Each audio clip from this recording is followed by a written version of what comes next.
everyone, welcome, good evening, and welcome to our Talk Dhati to Me's first Earth Day celebration, which is a sustainability education and careers webinar. So, we are really excited to have you all here and to have all of our guests here. And um, yeah, so I would just like to start by introducing all our speakers.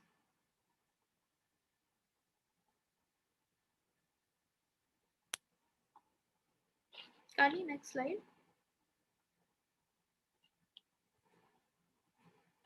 So, first up, we have Paki Das.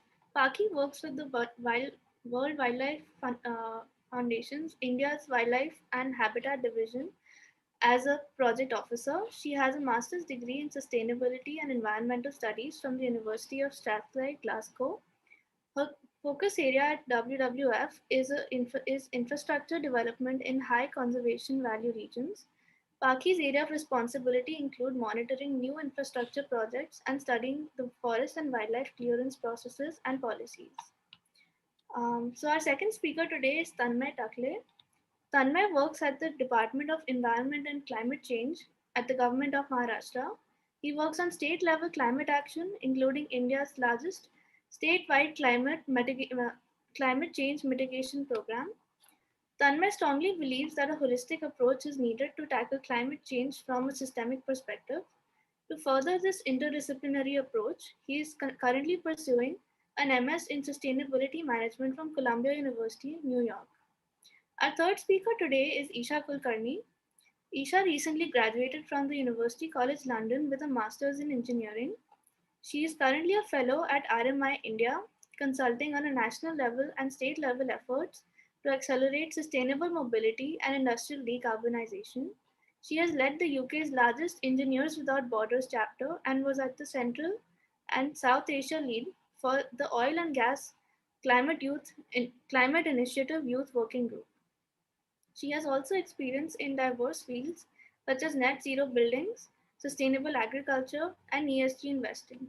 Isha is a One Young World Ambassador, a Student Energy Leaders Fellow, and the co founder of youth led climate solutions platform, Degrees of Change.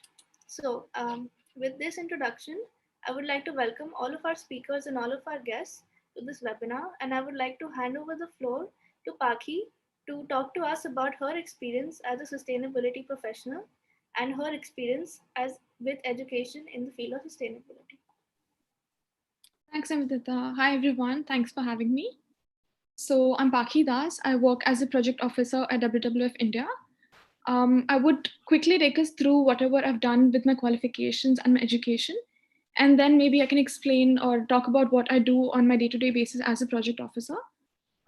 So I've been very lucky that very early on in life, I kind of knew I wanted to explore this space. And in grade 9, I kind of made a conscious decision of picking environment as my core subject for the first time. So I did environmental applications in ICSE, which is a little advanced version of EVS that everyone is taught in school. And then there onwards, I continued to pick environment and geography and subjects regarding environment through my entire career. For my undergrad, I did my undergrad from the Mumbai University, and my degree was BMS, BCom, Environmental Management and Economics. So this was actually introduced by the university in 2014, and I happened to be the first batch to have passed out. It was a very interesting course because it kind of weaved in the management aspects of like business management and project management into environment conservation. So I did subjects ranging from statistics to project management to ecology and evolution. And that introduced me to a lot of concepts in environment that could potentially be something that I could do in my career. Right after my undergrad, I went to the UK and I did my master's in sustainability and environmental studies. Over here, the thing with my course was, since it was a credit-based system, I could design my course in a way that I pick subjects which are of more interest to me. So since in the management studies, the subjects like commerce, subjects like accounting was something that I was not interested in. For my master's, I picked subjects like ecology, conservation management, environmental economics, which weaved in a lot better with what I wanted to do, which was wildlife conservation eventually. And the beautiful part about my master's was being able to pick a topic for my dissertation. So 4 months of rigorous research in aspects which are very core, I'm very passionate about. So I did my dissertation on the topic of road infrastructure development in forest areas, which kind of became the basis of how I got my job at WWF. So I made conscious decisions of picking environment wherever possible. I looked for courses, subjects which I could specialize in. And right after after my postgrad, I got an internship at an environmental conservation firm, but they were involved in aspects like of environmental impact assessment and CSR activities, and that is something I wasn't interested in. So I quickly started, like before my internship could get over, I started writing to conservation organizations in India, which focused on wildlife conservation. So I wrote to WWF India, I wrote to Wildlife Conservation Trust, and a bunch of others. And I basically spoke to them about what I wanted to do, what my qualifications are, and the kind of guidance I require from them.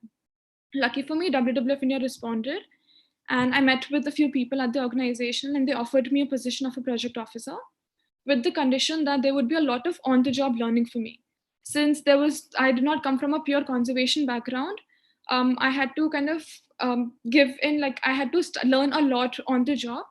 So 2 years in, I am doing really well here, and then I am kind of managing 16 projects, conservation projects across India. I'm looking into wildlife conservation for snow leopards, tigers, elephants, rhinos, and a lot of community initiatives that the organization is involved in. Apart from that, I'm also coordinating a small grants innovation program, and I'm a part of the sustainable infrastructure team of WWF. So overall, it's been a great experience because I started off, like my first professional study that I did was my dissertation on infrastructure.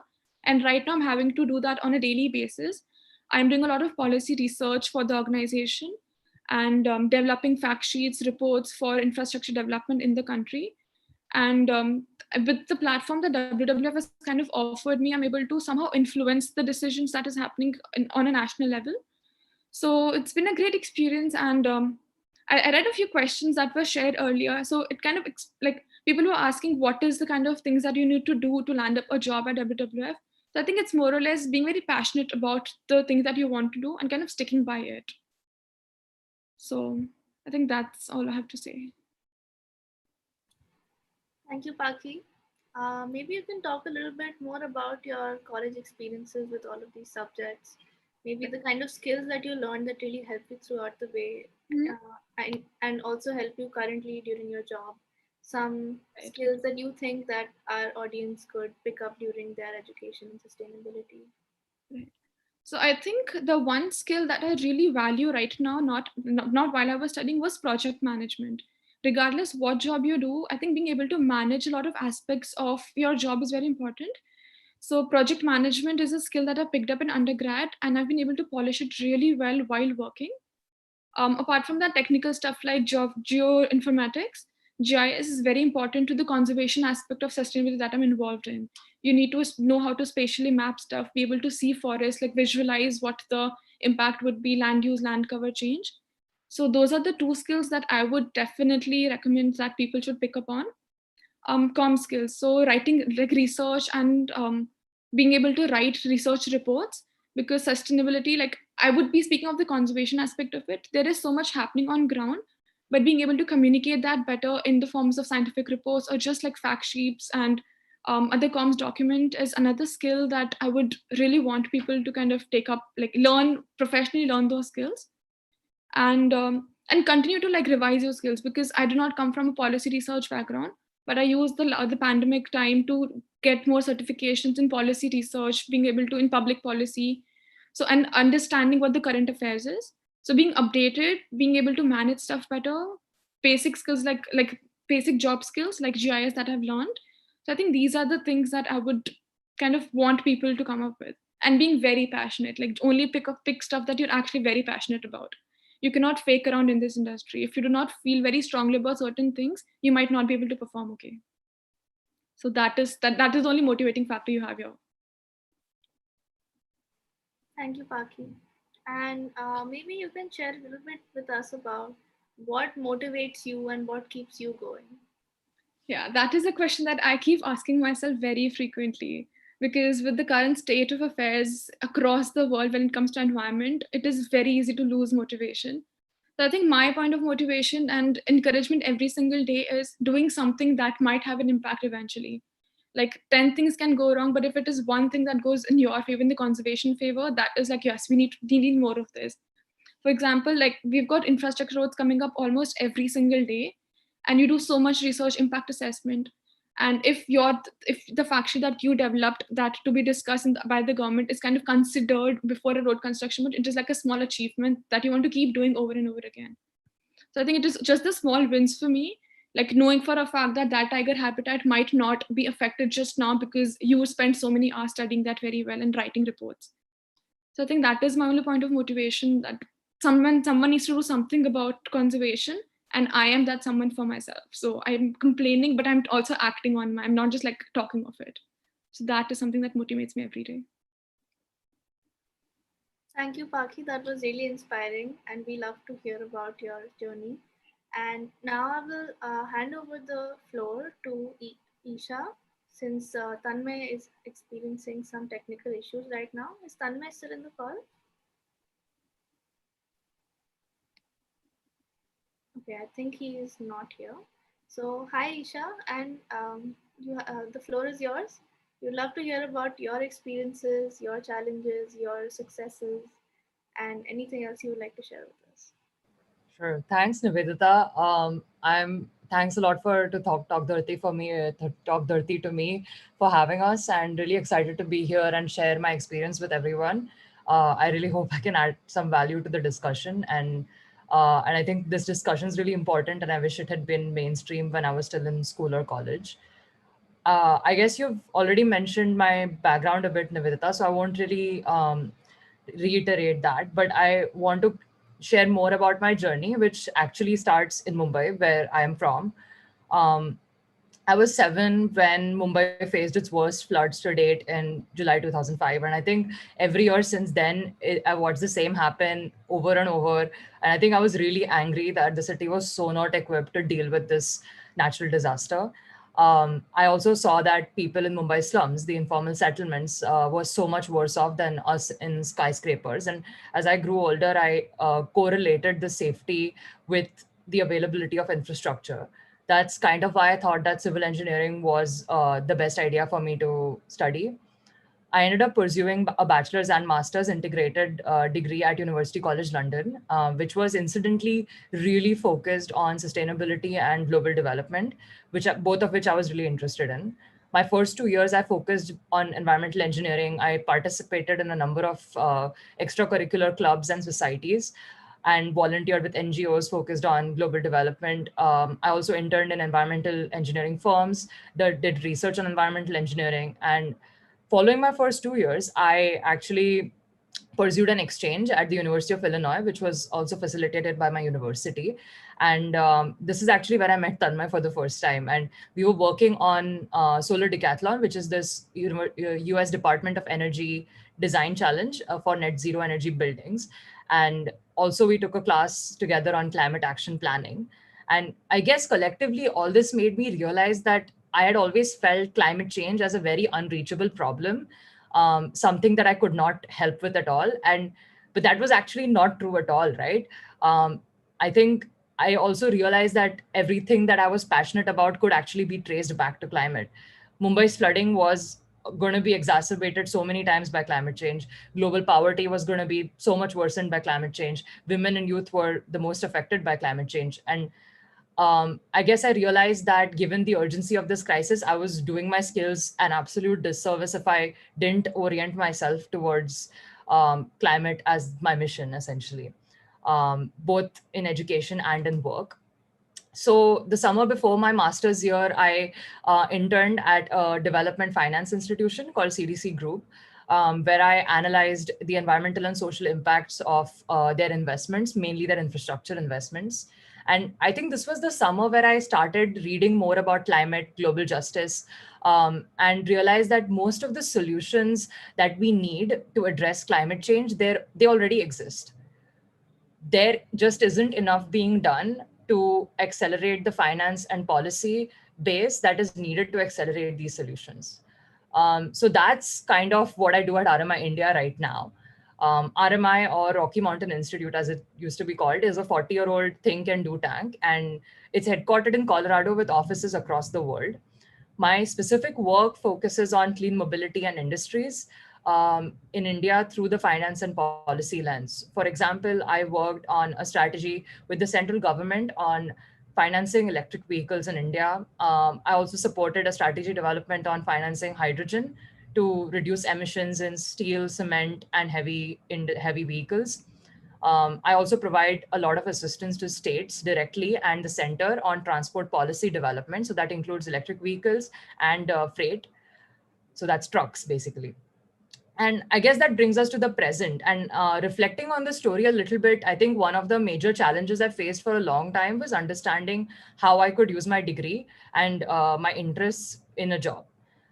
I've done a very conventional degree. I felt like maybe I needed a sustainability specific degree in order to actually make a difference. But I realized that that's just false because sustainability is cross cutting by default, right? It's the most, that's just beautiful, I think.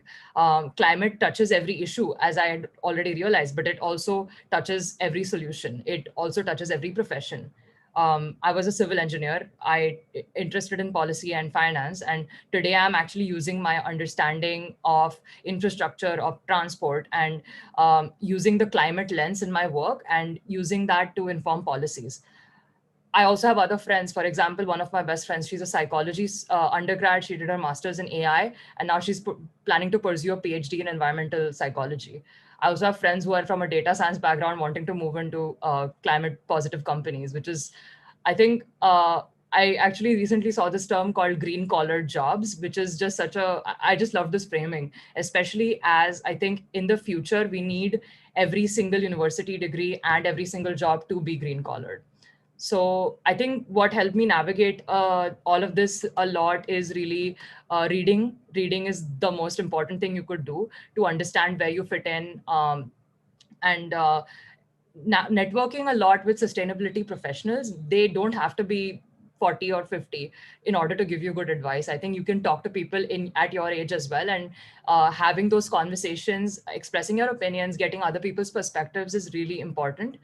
And that was really the most valuable part of my college experience, I think, meeting some really incredible people from all over the world who are now exploring careers in really vast fields, linked only by this common thread of sustainability.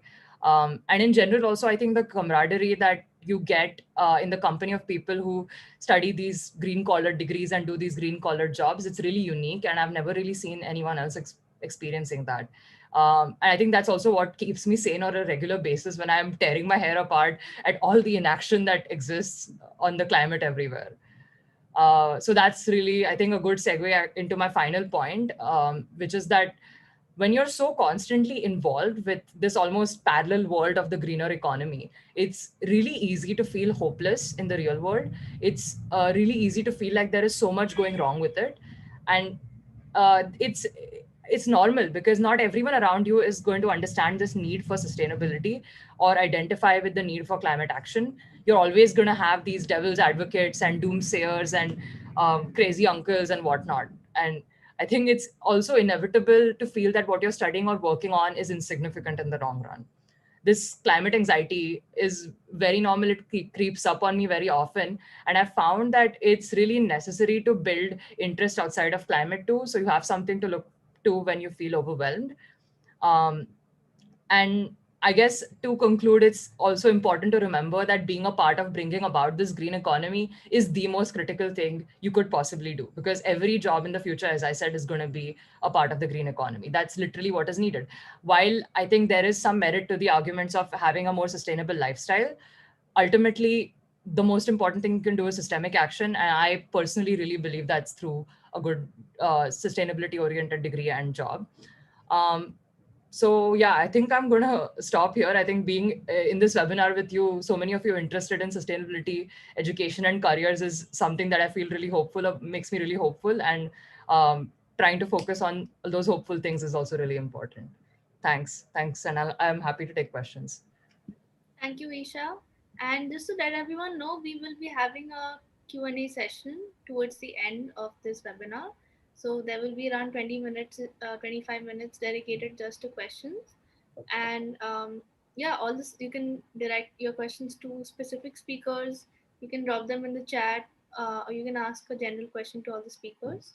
And thank you, Isha, so much for sharing your valuable experiences. I think it's a really important point that you made, that climate touches upon everything that we do, every single profession, every single um, every single thing that we do in our lives. And I think this is something that Tanmay also feels very strongly about. And I would like to invite Tanmay to share his experiences with the with his career with the Maharashtra Department of Climate Change and Environment, and also his education at Columbia University. So yeah, Tanmay, the floor is yours. Hello, everyone, and I'd like to start by saying thanks to the Talk 32Me team for having me here. I'm sorry I dropped off a few minutes ago because climate change is a pressing issue, but so is energy access. We had a power cut. But anyways, my name is Tanmay and I'm from Nasik. And I think like quite a few people here, growing up, I knew I wanted to do something relating to climate change or the environment. I really didn't have a pin on it, to be very honest. And I went to college to the University of Illinois at Urbana-Champaign to do a bachelor's in electrical engineering. Initially thinking I was a 11th, 12th science kid, and science was the only world I knew. I naturally picked engineering, and I thought maybe this electrical engineering thing will help me get an in into the climate world through renewables.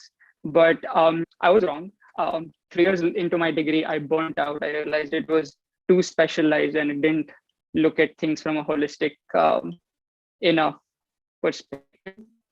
So I transferred my degrees and I took a class. Essentially, I took a bunch of classes across policy, economics, management that all looked at the environment, trying to figure my way into this area. And it seemed like a very, again, I don't know, an abstract area to kind of get into, because I didn't know what a typical sustainability job looked like or anything of the matter. There was no one who was even, say, maybe 2-3 years older than me who could kind of talk to me and tell me where I needed to be. And the people that were older, they came from completely different paths altogether. So just none of those ideas kind of seemed to apply. So I went around meandering through the curriculum, picking my own curriculum as I went, trying to build this interdisciplinary approach to sustainability.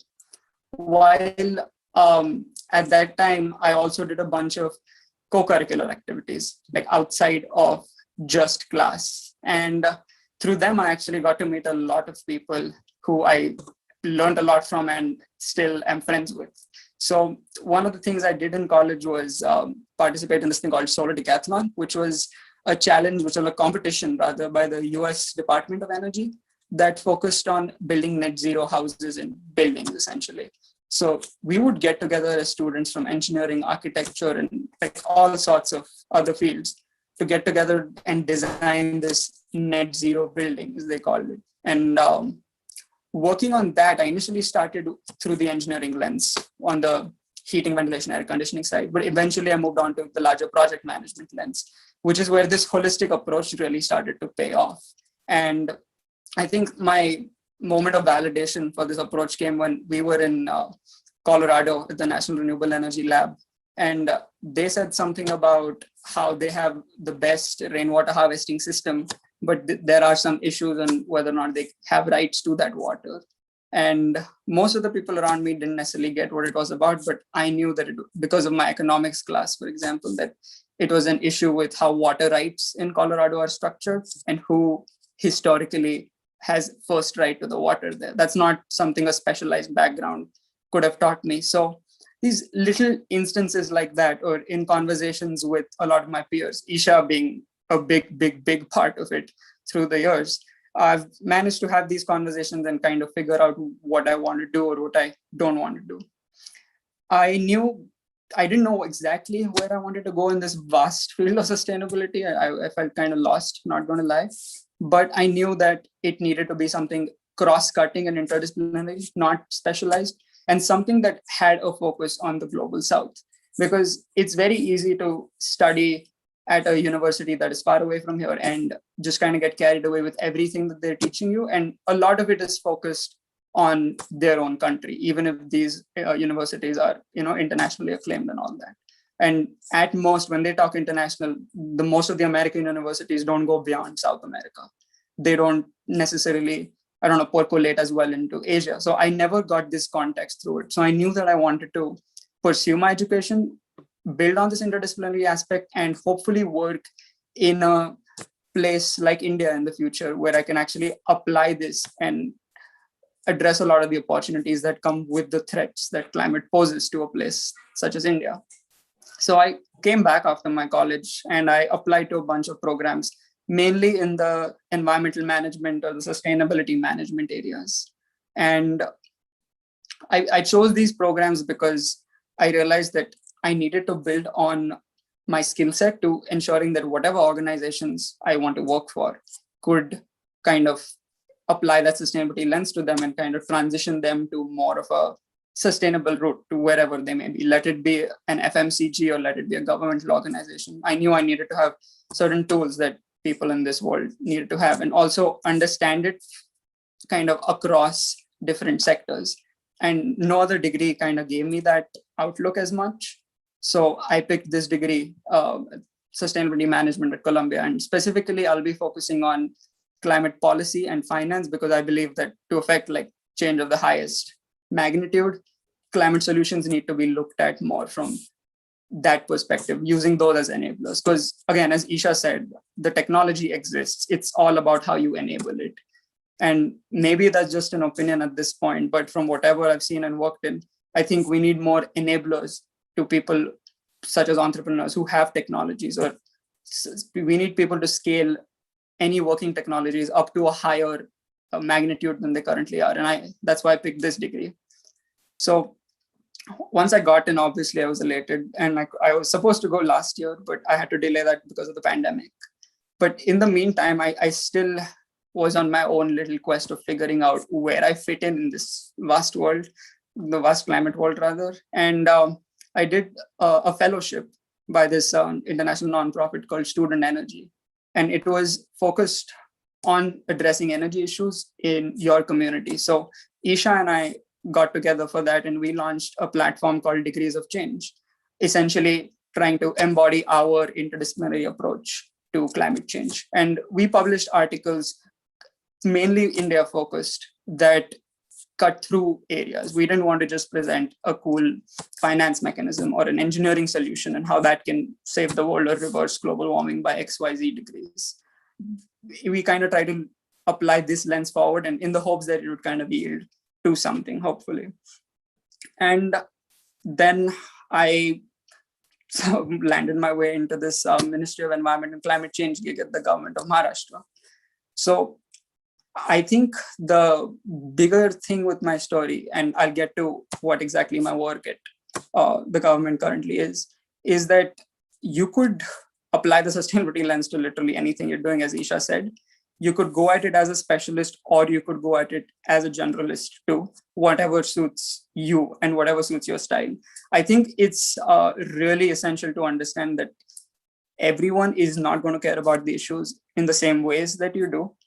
For example, like with time, I have slowly kind of shied away from the conservationist label because I don't identify with it as much. So my approach is probably something else. And I have tons of discussions, agreements, and disagreements with my peers or people who I just know, my friends, about what they think it should be done to take it forward.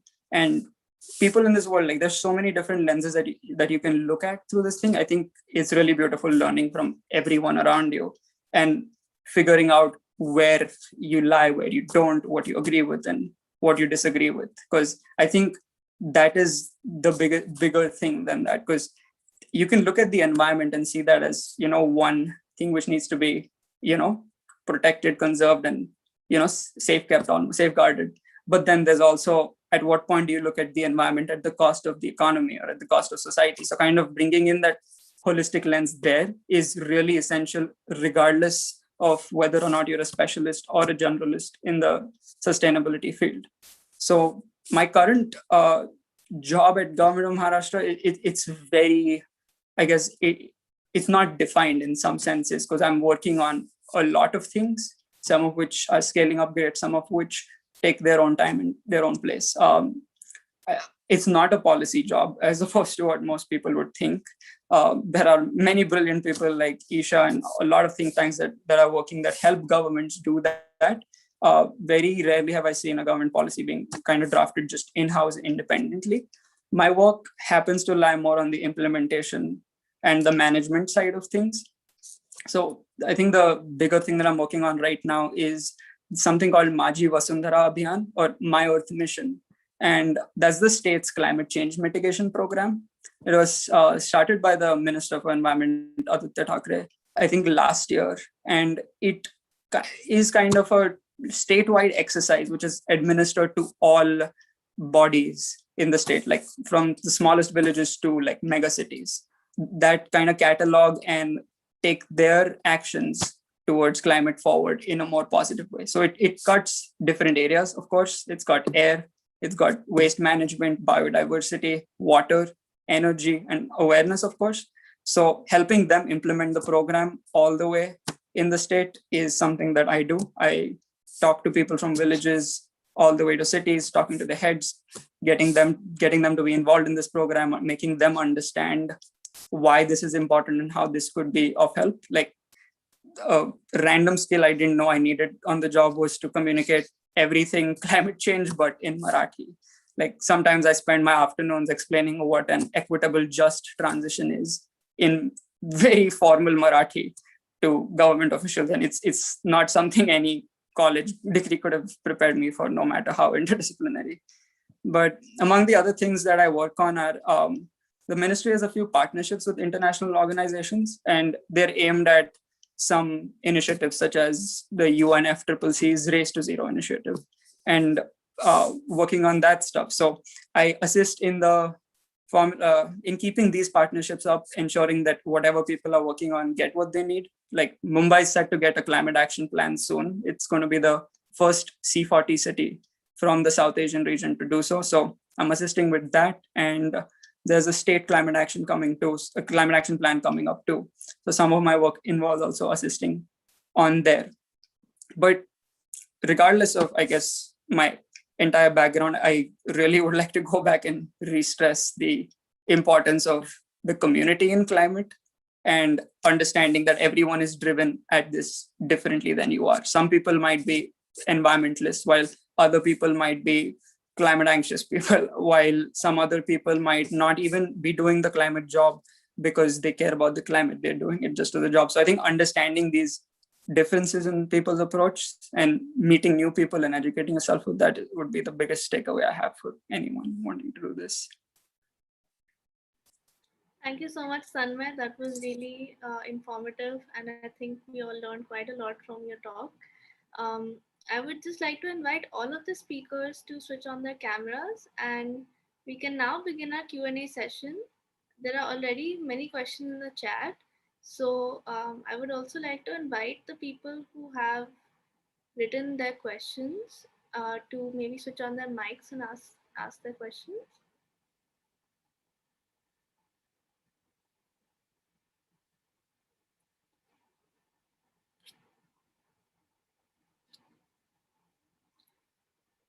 All right, so I can maybe read out the first question, which is by Soham.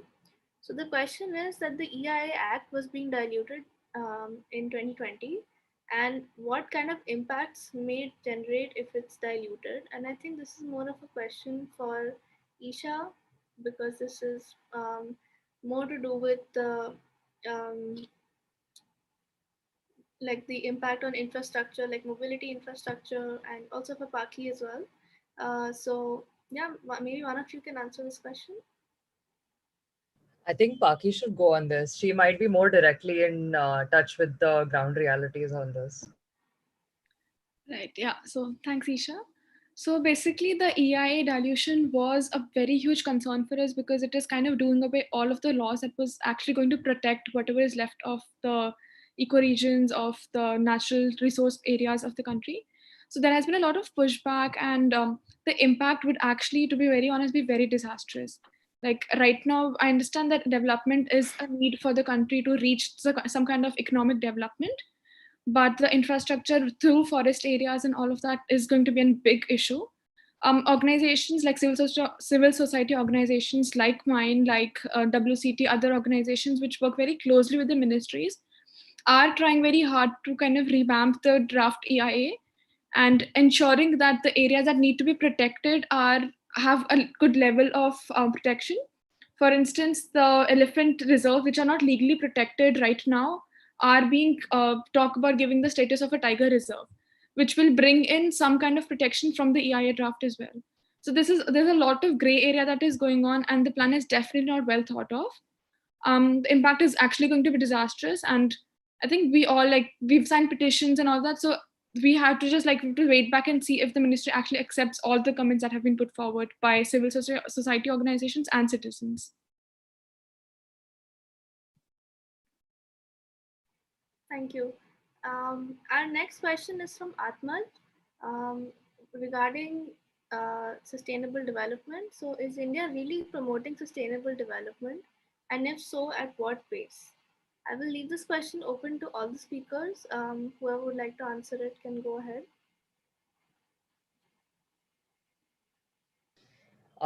I can kick us off if that works, and I think Tanmay might have a lot to add on this too. So I think it really depends on your lens to it. I think one thing that's important to remember is that India has contributed very little to the global crisis that we face now. And in order to really accelerate India's action on climate change and actually develop sustainably, there needs to be a lot more support than is being provided right now from developed countries.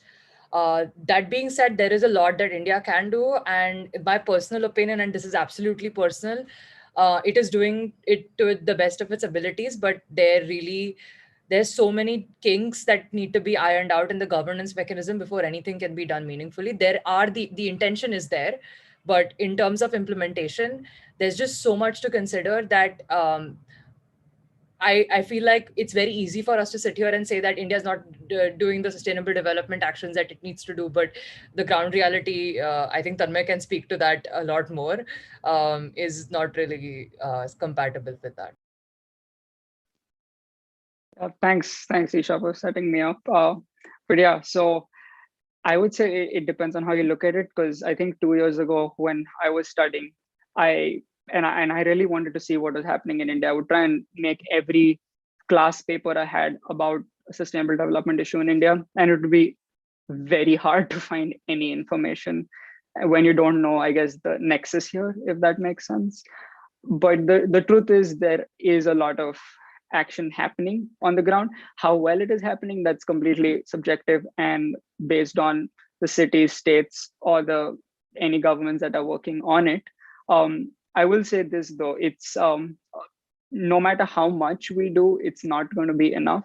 And India is on track to meet its NDCs under the Paris Agreement, technically. And if you look at not just historic emissions of greenhouse gases, but also per capita emissions, India's numbers just shrink to way back in the mix. So while it's easy to say that, oh, India's not doing enough about this and all that, it's important to also understand that we are doing everything that we could as a country, but it's still not enough, in my personal opinion. Of course, it's never going to be enough.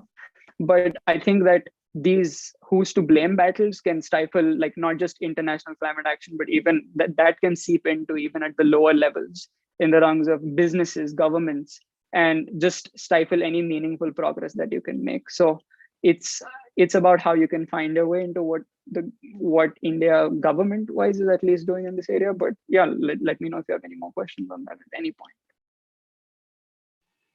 Thank you, Isha. Thank you, Tanmay. The next question is from Sudarshan. How important or necessary is a master's degree in pursuing a career in climate action? What kind of skills would an engineering grad need to make their way in a so-called green collar job? I will maybe let Isha answer this question since she spoke about the green collar job, but others can feel free to chip in as well. Sure. So I think how important is a master's degree? I think it helped me But I did a 1-year master's degree. I think Paki also did a 1-year master's degree, and it's a really good way to expose yourself to a higher level, because in a bachelor's it's still quite general. It doesn't really give you the kind of focus you might want or need. So while you don't need the qualification, it definitely helps you explore your own perspective, what you actually want to do. So that's a very not non-answer to your answer, I think.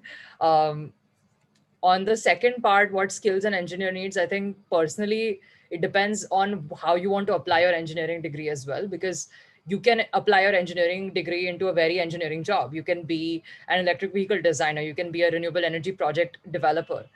Those degrees need a lot more technical skills. Those degrees need a lot, and when I say technical, I mean engineering technical skills.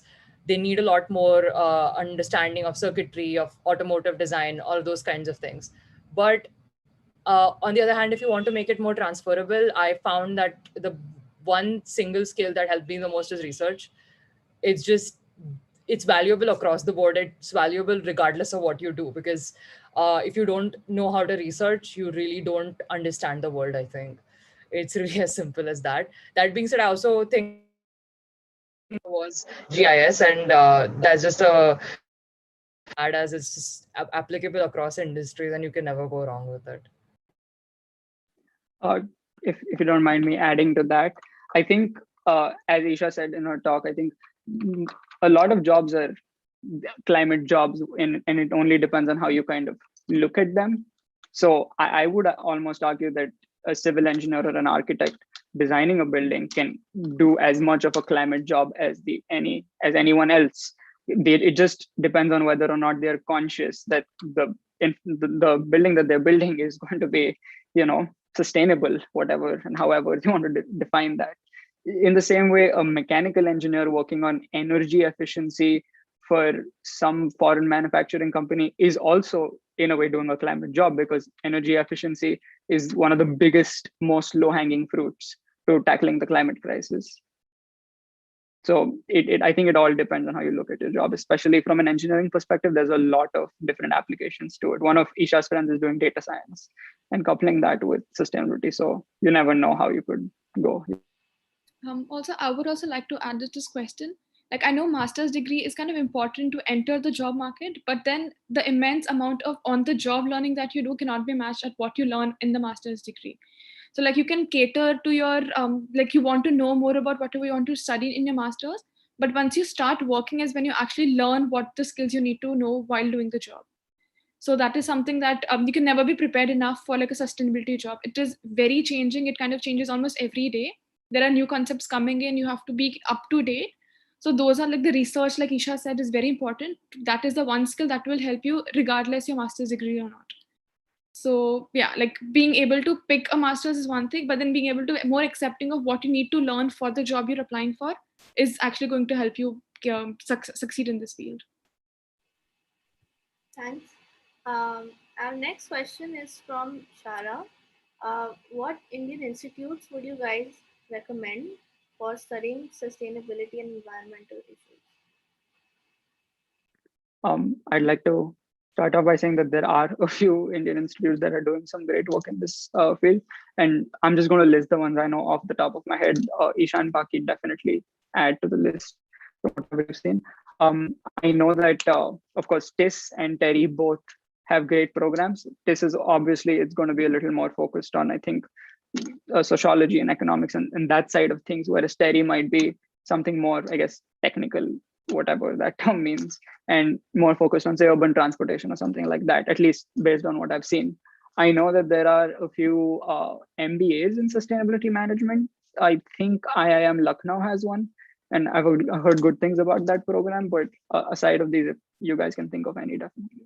Yeah, I think the Xavier University at Bhubaneswar has also a sustainability management program. And I can add that SPA, School of Planning and Architecture, and all their campuses, and also the CEPT in Ahmedabad, the Center for Environmental Planning and Technology, they have some really good both bachelor's and master's programs. But again, they're more technical, quote unquote, programs. I think I would know of like more conservation-based organizations which also have sustainability courses. So I would probably think of Ashoka University in Delhi. There is NCBS in Bangalore, which is more or less for biological sciences, which would feed in very well to the conservation aspect. And then there is Bharati Vidya Peeth in Pune, which has got amazing environmental courses. It's got GIS, it's got wildlife management, sustainability management. So these are the three places that WW takes a lot of interns from as well. So those are nice courses because the interns are of great quality. So I know of that. Thanks, guys. Maybe later on you can also post the names of these institutes in the chat so people can refer to it later on, and we will also compile a list and email it to all the attendants of this webinar so that people can refer to it as well. Also, this webinar will be posted on YouTube as it is being recorded. So you guys can also come back and refer to it anytime. Our next question is from Anahita for Tanmay. After studying in the US, what was the biggest cultural shock that you experienced while trying to implement policies in India? Okay, that's a good question. It's a tough question too. I would experience reverse cultural shock every time I came back from the US to India. So I had no ideas of how working in India would be like, and nothing in the US could have prepared me for it. And I'm still trying to figure out what exactly is the way. But I think the biggest cultural shock maybe that like came to me in India is I guess just among the people that like we have a large percent of our population who believe that climate change is a thing, right? And unlike the US, where you have to start by talking to people with, hey, whether or not you believe this. And in India, while many people believe in that, I think the biggest cultural shock I had was that people look at climate change and sustainability, which are very large, kind of cross-cutting topics, but they look at it from the environmental lens specifically. So a lot of people have, when I say climate or sustainability, they think, oh, air pollution, water pollution, and the likes of that. So kind of trying to communicate and get over that mindset is one big cultural shock I experienced, but I don't know if that's an India specific thing or maybe that's just true for elsewhere in the world too. Okay, thank you, Ranna. And our last question for today is a very important question. I think that, I think all of us who are looking for jobs in this field of sustainability, we all face this issue, and it's from Anirudh. Do you have any tips for how one might find and approach relevant fellowships and memberships? I think he means jobs. And how do you vet them? So essentially, how do you know a fellowship or a job is a good one? And yeah, how do you find those?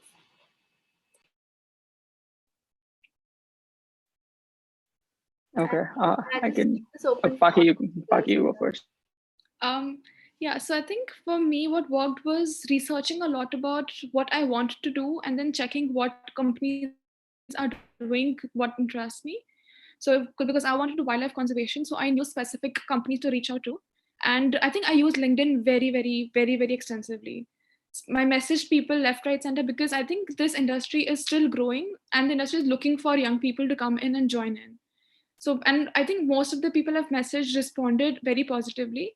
So like networking helps you a lot, and reaching out, very, very plain, candidly reaching out to, hi, I am this person, this is what I'm looking to do. Can I get a job here, or can you suggest what can I do? Like eventually, that helps you get to what you want to do. And also like being very passionate. So if your passion speaks of what you want to do, I think you can communicate well. And I think using LinkedIn extensively and writing emails to whoever you find. If you find someone and then you know what the company is doing, they will be actually interested to know what young people are perceiving the organization to be and giving you a chance to be a part of it. So I think that is the one way that you can probably find jobs here, because it is a growing industry as of now. It's not saturated at all. Yeah, very well put. Actually, cold emailing people is a big skill to learn in this area.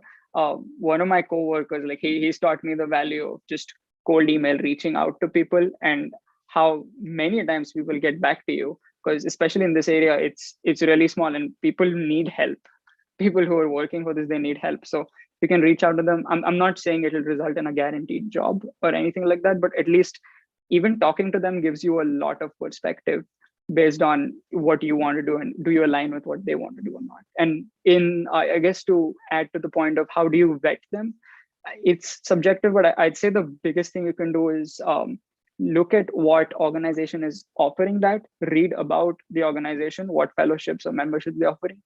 Of course, you figure out what it gets you, but figure out whether or not you actually align with what the organization wants to do in the real world, and so that you can actually speak to your passions there. And it'd be really helpful reaching out to alumni of these fellowships and seeing where they have gone, looking at their trajectories. And LinkedIn is a great tool for that. Or any fellowship will have a LinkedIn page. Any LinkedIn page about that will have alumni. So find it and then get to cold emailing. Most of them will get back to you. Yeah, I think most of what I could say has already been covered by Paki and Tanmay. I guess the only thing I would add is, I think similar to what Tanmay said, looking at memberships and fellowships and seeing the alums LinkedIn pages, it's also important to do the reverse. And by that, I mean, look at people you admire in this space and see what they have done, see where they've worked at, and what kind of paths they followed. Talking to them, obviously, if you can, if you reach out to them, it's great. But I think having that aggregated view also helps figure out, okay, maybe this is something I can do next and after that, and so on. But that being said, there's no set way to go about it. So don't think that you have to do the X, X, and X. It's really up to you, and don't also let anyone else decide it for you. Yeah, big disclaimer. This is not career advice. We've just started out. We're all really young, so we're figuring it out too. So we're just sharing our journey with you in the hopes that there are some parallels. Because if you ask someone who's 5 or 10 years older, their perspective is really disconnected, and it often doesn't yield to as many interesting things as I would have hoped. Yeah. Yeah, I think, despite all of you being quite young and starting out in your careers, you have all given us a really insightful evening and great discussion on this topic of sustainability, education, and careers. I would like to close the Q&A and thank everyone for all of their great questions and responses. It is really unfortunate that we could not cover all of them, but since this event was such a great success and that so many people were so excited about this, we would also maybe host a part 2 of this. And maybe you can come to that and also ask your questions then.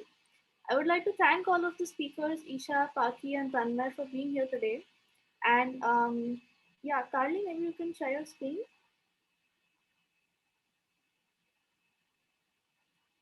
Yes, and as a small token of appreciation from the team Talk Dharti to Me, we have, oh, next slide please. We have planted a tree in each of your names, and you will receive an email soon the um, with the planting of the tree and the certificate. And we really thank you for your time and all of the effort that you put into this webinar. I think we all learned a great deal from it. And we wish you all the best for all of your future endeavors. And yeah, I would like to close this webinar and thank all of the participants for their amazing interactions and for being here today. Thanks, Avidita. It was so nice being here. Thank you for having us, and feel free to reach out to us anytime.